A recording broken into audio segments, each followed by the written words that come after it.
alors mi ngi noonu voilà Sow Poulo donc actualité yi daanaka week-end bii moom neexoon na daal waaw parce que ay kilifa entre guillemets yoo xamante ni dañuy saaga baaxul Walf Quotidien lañ koy dooree Sow Poulo entretien réplique yaa xam toute griffe d'or voilà mu mel ni ginnaaw bi nga xamante nii rek kii di Moustapha Cissé Lo dafa envoyé woon ay audio yaa xam ak kii di suñu griot bi nu mu tuddati Farba Ngom waaw saaga leen si ay saaga yu takkarnaase yaa xam moom daal dina génn daal di def réplique voilà ni na je ne compte pas sur mon parti pour des réparations wax na ci daal yu bëree bëri mais Sow Poulo jamono ji ak fi réew mi toll ñu nekk ci crise Covid 19 réew mu metti nit ñi bu ñu añee duñu reer façon yooyu noonu ñii nekk fii nii di saagante au détriment de lan intérêt personnel wala. mu nga Fatou. man yu demee nii. man moom naqari. est-ce que loolu feebaru la sax. waaw xam naa rek mais coono bi la aussi. coono bi la le manque de repos. je suis tout le temps machin. c'est pas très évident mais. on va tenir le coup. da ngay gérer guerrier nga macha allah. faire le boulot. mais lii dafa metti ci xol parce que. moi je ne pense pas à ces gens-là moi je pense surtout à ces populations sénégalaises qui essaient de joindre les deux bouts. chaque suba teel fajar. bu ñu yeewoo xamuñu ndax dinañu am añ wala dañu reer wala dañu mëtal seeni repas. de la journée. En réalité ces Sénégalais dans leur majorité. vivent au jour le jour. waatu dama bëggoon bis nga am jot. yeewu fajar. mooy le quart. dem taxaw entrée Lamine Gueye nga jóge pompier noonu ci autoroute bi jóge Colobane di dugg biir Lamine Gueye juste au niveau ci croisement Faidherbe bi 5 heures à partir de 4h30 5 heures du matin nga taxaw rek par simple curiosité nga xool Njaga Njaay yeeg car rapide yeeg loolu clando yi ni ñu ñëwee fajar ñii ñi ngi yennu seeni booli ñii ñi ngi yennu seeni paan ñii ay saaku fajar 4h30 5h du matin teg naa ci sama bët du benn du ñaar du ñett ñoom ñëpp ñu ngi jëm foofu la mooy limite bi seetu leen ko mooy limite bi fedeel foofu la Njaga Njaay yi ak oto yi ñi jóge ci banlieue bi ak ci Sébikotane ñi jóge Thiès ñi jóge fu nekk ñëw taxaw ñi di wàcce bagage yi apprenti yi nekk ci kaw ay xale yu tuuti am jom di wàcceel bagage yi maire yi ñi façon bu nekk ngay gis pour dem ñoom ñëpp groupe dem biir Lamine Gueye tasaaroo biir plateau pour dóor waar. Ces gens-là en général en moyenne bu ñuy ñibbisi le soir am na si ñoo xam ne passe bu leen di yóbbu duñ ko am waxuma dañ yóbbaale dépense de mais passe bu leen yóbbu duñ ko am ñi ci am chance des fois ñu ne comme olof ni ñu koy waxee tey dal naa ci tey marché neex na des fois ñu am lu leen naqari soxna saa ngi ci diggu kër ga di xaar fajar jéem na taqale jënd benn mburu jox xale yi ñu dem jàngi mi ngi toog di xaar parce que leb na naar bi ñetti yoon wala pël Fuuta bi ñetti yoon te mënatu fa delluwaat ñeenteel yoon parce que ndax waajaa ngi koy commencé di toroxal mu ngi ci stress toog di xaar jëkkër ji ndax dina indi dara su amee yàkkamti mu daw gaaw avant 9h 10h yor mu dellu indi mën a delluwaat su amul dara mu bàyyi ko ndaw si débrouiller ndaw si dina woo tante dina woo goro dina woo wujju per corgo dina woo ku nekk pour jéem am dara en espérant que jëkkër ji le soir bu ñëwee indi dara ndax mu mën a fay bori ba fayaale borom boutique bi. je vous dis ça parce que man dama naan yàlla may xolu muñ parce que li ma xamul mooy fi may wax ak yow nii man loolu mënuma ko muñ ndax chaque jour nga teg ci sa bët te mënoo ci dara pourtant am na ñoo xam ne ñu ngi jiite réew bi loolu intéressé wu leen li leen intéressé mooy seeni intérêt personnel à l'image de ce qui se passe en ce moment dans ce pays la semaine dernière. Je vous assure d'une chose, c'est qu'on est dans un pays de pourris. On est dans un pays de mauvais. On est dans un pays d'hypocrites. Des gens méchants. Aucune forme de scrupule. ñàkk jom. soxor. amuñu yërmande. Absence totale de générosité. xam nga lan moo leen intéressé. nan la ñuy def pour se positionner bravo Walf Quotidien am na benn ci diñ def ci kaw neex na ma torop voilà cette république souillée bataille de positionnement waaw léegi ngeen ne lii dina dox ngeen ne ce pays doit pouvoir avancer oui dinañ débattre ci saaga si solo saaga na ay ndey daggal na ay doomu jàmbur voyez entre l'insulteur de la République et le pilleur de la République, qu'est-ce que vous préférez? Je préfère l'insulteur, effectivement. Entre l'insulteur de la République et le pilleur de la République, je préfère l'insulteur. Je crois qu'une bonne majorité de ce pays préféreront justement l'insulteur que le pilleur de la République.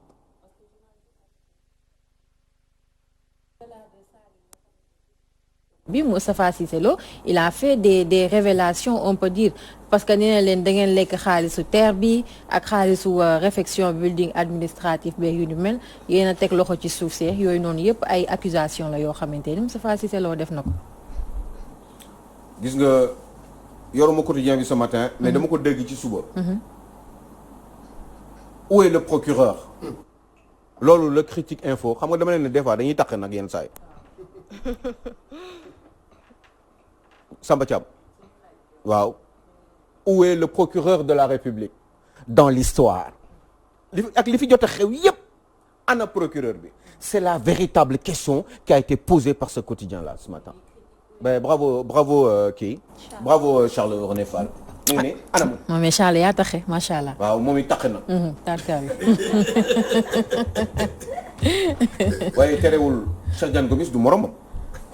Bon Aliou Sow ñun ci lii lañ nekk daal voilà. bravo critique gars. bëgguma même problème ak yow. waaw dafa am réflexe nag day gaaw des fois. lii nii critique def nii. j'ai beaucoup aimé. parce que man dama bëgg lu baax. ana Bassirou Gueye dans l'histoire. parce que bu dul dara war na mën a autosaisir par rapport ak li mu dégg yépp. Cissé Lo saaga na ok nañ ko lijjanti ci terme loi. waaye Cissé Lo saagawul kese Cissé Lo am na leneen lu mu wax Cissé Lo nee na ñoom Farba Ngom ay sàcc lañu nee na sàcc nañu suuf si jaay ko nee na sàcc nañu xaalisu terre bi nee na sàcc nañu alalu réew mi nee na ci ay préban ak ay négociation ak ay deal pour ay positionnement Farba Senghor lekk na Farba Ngom lekk na ci alalu réew mi xam nga dama leen ne Sénégal tey jii nii man li ma doon njëkk a def rek man. je suis président de la République wala ma am ndombal tànk ci dëkk bi li may njëkk a def man wala am autorité mooy damay dem seet man Farba Senghor pourquoi je dis Farba Ngom ñaata la fay impôt daaw sa déclaration moom xam nga nag dañu nekk ci dëkk boo xam ne boo amee xaalis chaque jour yow Cheikh Diane Gomis da ngay fay impôt ci sa salaire ci say revenu ñun ñëpp dañuy fay ay impôt ci le minimum bu ñuy alors moo tax man may kat ci Aliou Cissé. waa léegi ana Farba Ngom ñaata la fay impôt daaw pourtant avant Farba Ngom amoon na beneen Farba bu fi nekkoon Farba Senghor et après Farba Ngom bi y aura un autre Farba wala un autre Ibra et c'est ça qui est terrible dans ce pays ñun li ñu war a waxtaan ci li ñu war a wax fi ñu war a waxee ak ni ñu war a waxee ak ci li ñu war a wax en profondeur ñun defuñu ko dans ce pays-là. On ne discute pas sur l'essentiel. Cissé Lo li mu wax dëggal wala dëgg Moustapha Niasse ñaata nga am ci intrant yi. Maïssa Sélé ñaata nga am ci intrant yi j'ai les notes là. ana ngeen yaa ngeen ni Cheikh Seck ñaata nga am ay miiru ñing sa jabar ñaata la am on nous parle de 40 tonnes. mais waaye yéen yaa leen moom dëkk bi mais ana baykat yi nekk ca Fongoli mi. Koumpentoum ces gens là ñi nga xam ne dañu soxla intrant soxla machin bi pour ji pour def ko ñu dimbali leen ngir yàlla wut ndax ñu mën a am autonomie parce que yàgg na ça fait longtemps ñi ngi bay mënuñu toujours am autonomie à cause de ces intermédiaires là yi nga xam ne dañuy nekk intermédiaire juste rek parce que dañu am ndombal tànk ci réew mi wala dañu am mbokk wala jëkkër wala jabar ndonga ana Mariama Sarr lañ fi waxoon temps yi la passé jëkkëram 5000 tonnes je dis pourtant xaalis boobu maamul sa xaalis la suñu xaalis la quoi ñoo ko moom te dañuy dajale 600 francs boo ko jëndee essence 600 lay jar litre bi en moyenne 400 francs yi ay taxe la essence 200 la war a jar litre 250 maximum pourtant 650 400 francs yi ñu ci yokk yépp ay taxe la te loolu la ñii ngeen di dégg ni sénégalais moom lañ gars yi di saaxe ma ne leen essence 250 francs juróom fukk litre bi la essence di jar ñu yokk ci 400 pour gérer administration pour liggéeyal réew mi au lieu ñu liggéeyal réew mi xaalis boobu la ñuy jël di ko saaxee saaga xam nga man mënu ma werante ci saaga ndax saaga baaxul. voilà. mais loolu du wax bi pour réew mi. dëgg la loolu du enjeu. moi je suis président de la République li may njëkk a seet mooy mais Cissé Lo ok. kii amul yar ok li mu wax ñaaw na ok réew na ok tout ce que vous voulez ok waaye Cissé Lo li muy wax dëgg la wala du dëgg c'est la question principale dàq leen ko mais waru leen sax wax ci xam nga waruñu sax waxtaan ndax dañ ko war a dàq wala waruñu ko dàq parce que loolu ce n'est pas important pour le pays. pas le débat. mais ma foofu man ma kii la. j'en prie ma kii la gis nga. wax ba yëpp nag mu nga foofu. le débat. coow li xam nga pour sénégalais yi. dëgg la bu dee saaga ñëpp koy condamné. amul kenn kuy nangu kuy toog saaga surtout boo nekkee ab kilifa bu leen fàtte ne Cissé Lo moom vice-président la à l'Assemblée. absolument dégg nga te tamit moo ñu toogaloon CEDEAO dégg nga loolu yëpp d'accord nañu waaw ñun ñii fii ñun ñëpp jàpp naa ne loolu ñun dañ koy condamné waaye. le problème xam nga mooy lan man gis nga man bu ma gisee man je dis man damay conseil yaa xam ay répliques yi non léegi Cissé Lo wax na li muy wax nañ ko porter plainte gars yi dem ci yoon léegi bu ñu demee ci yoon affaire yi génn ou bien comme niñ ko waxee ni nii Macky Sall dégg nga saisir dossier bi jox ko procureur leeral parce que xaalisu askan wi la xam nga bu nekkoon sax ñoom seen xaalis la bu nekkoon ñoom seen xaalis la gaawul nañu saagante nañu defante lu nekk mais xaalisu askan wi la fu mu nekk ni ñu ngi ci Covid bi ñëpp a ngi sonn ñuy njëkkite woo pendant combien d'années ñu nekk di lekk suñu xaalis ñu naan building bi nii nangam acca na leer fële na leer il faut que affaire bi leer ñu xam parce que dëkk bi gis nga man daal gis nga man Macky Sall man sincèrement gis nga man Macky Sall man defe na non damay gëm benn paa lu ma doon mu nee na Macky Sall dañ koo wéccoo parce que non vraiment dañ kaa wéccoo parce que non le discours de man souvent laa jël Aliou Sow nga man foofu laay jëlee repère son premier discours ci xaalisu askan wi day leer lépp lu ñuy def day leer ana kooku Macky Sall boobu ana Macky Sall boobu lépp day leer ba ñu tax loolu moo tax ba ñëpp fal ko dans son programme y avait ça nit yi gis li régime ba la doon def gars yi ne déedéet non attends lii dafa doy tey jii combien de personnes sont déçues. Macky Sall bi yoroon saako ceeb bi di campagne ak bii nii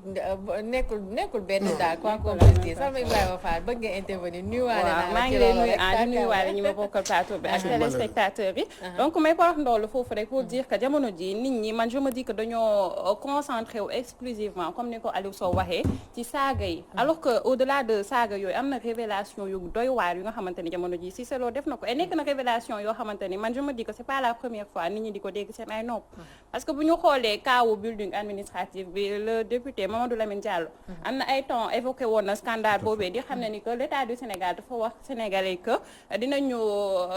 defar building boobee à hauteur de 17 milliards alors qu'en réalité ba ñu paree nee nañ que finalement 40 milliards lañ ci dépensé donc mu nekk 23 milliards yoo xamante ni war nañu leeral sénégalais yi fan lañ ko dugal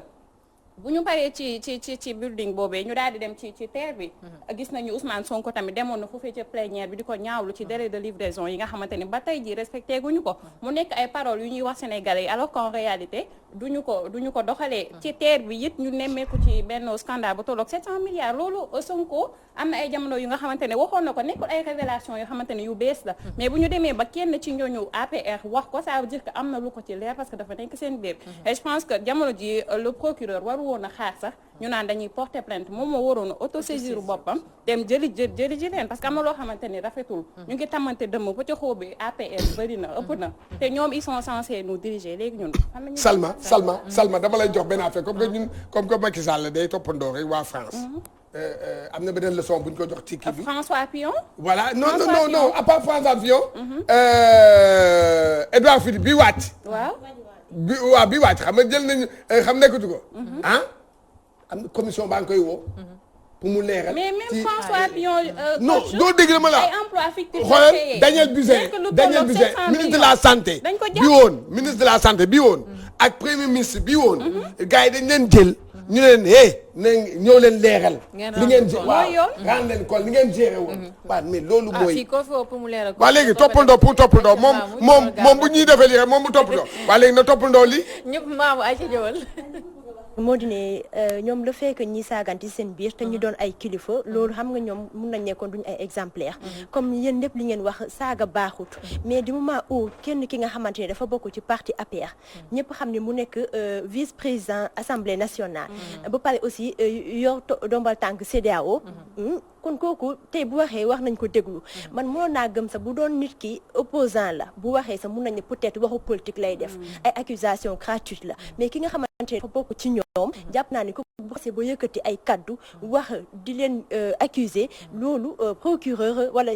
njiital réew mi Macky Sall war na def tout porter plainte pour ñi def ay ay enquêtes ci mbir mi ñi xam li ko waral exactement y a quoi où se trouve le problème exactement où se trouve le problème pas d'aujourd'hui parce que si c'est pas la première fois mu def genre révélation yi tout le temps da ciy nekk waaw wax ni Aliou Sow man ce qui li ma jaaxal Aliou Sow dama ci tegal leen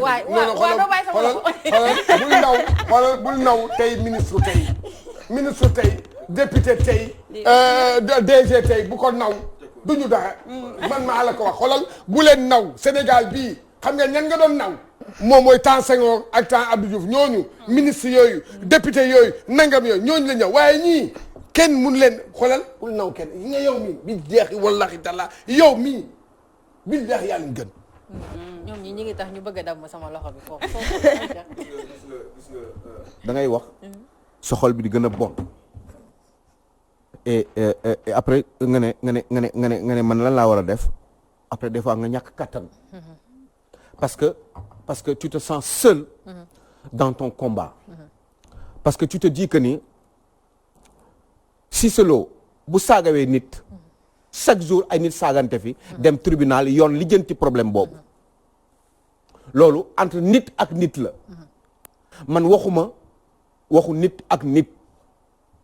parce que ça n'a pas d'importance monsieur Makhtar Diop grand serigne de Dakar sama bàyyi nga nag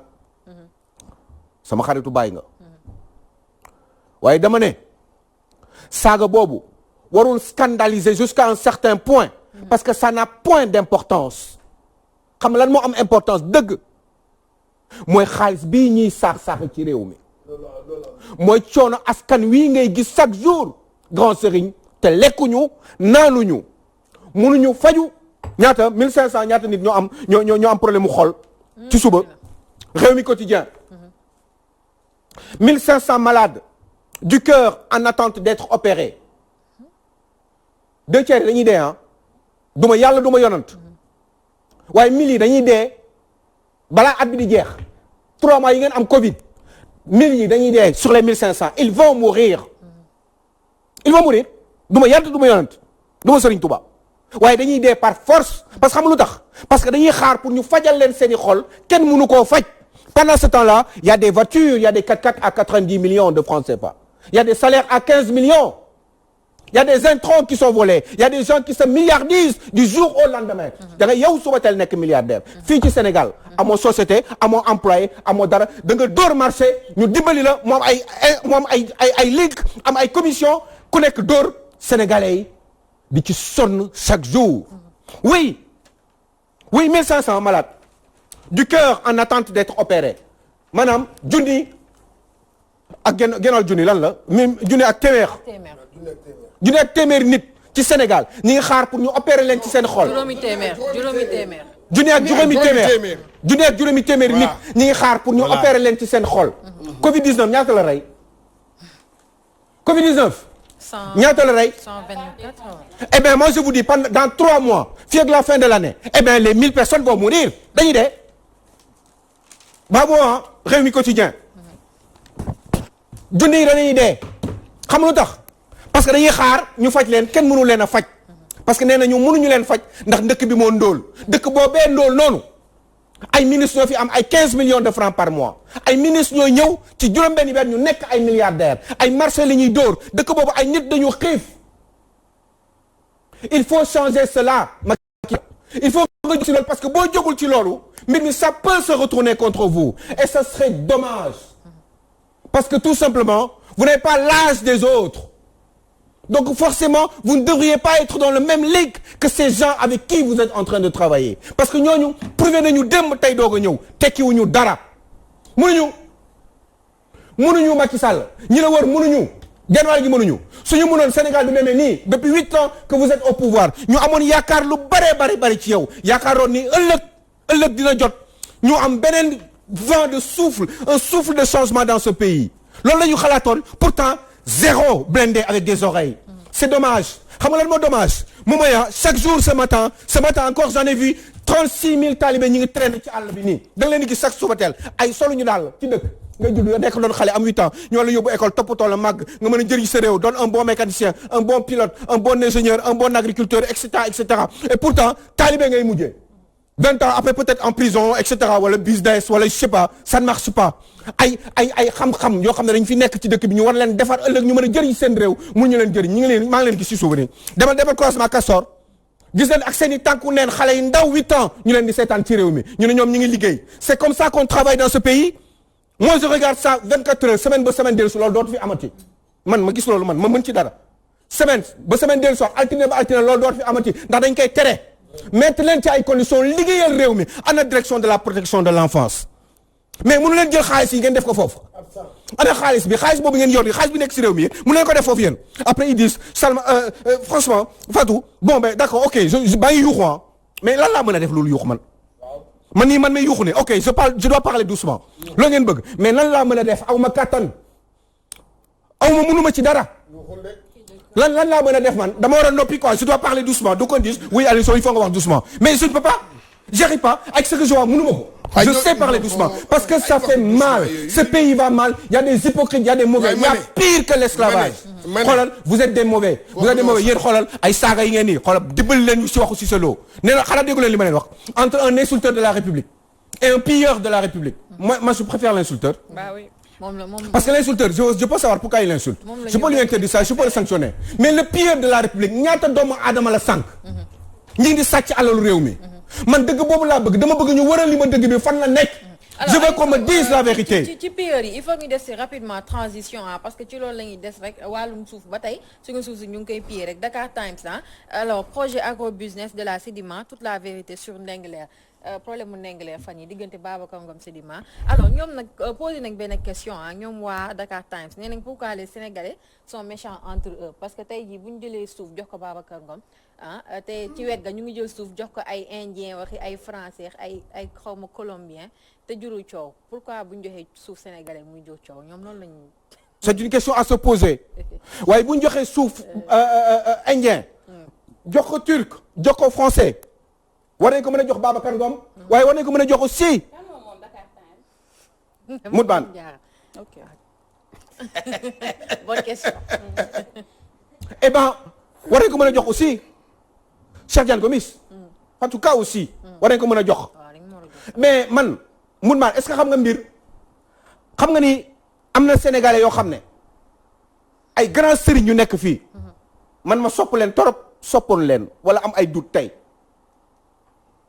laaj nañu suuf ay hectares ñu jël benn 500 mètres carrés dégg mu bu baax yow jël 500 mètres carrés ci hectares yooyu ñu leen jox def ci seen daara def changement de destination li ci des yëpp ñu daggati ko ay parcelles jaay ko ngur baan est-ce que xam nga loolu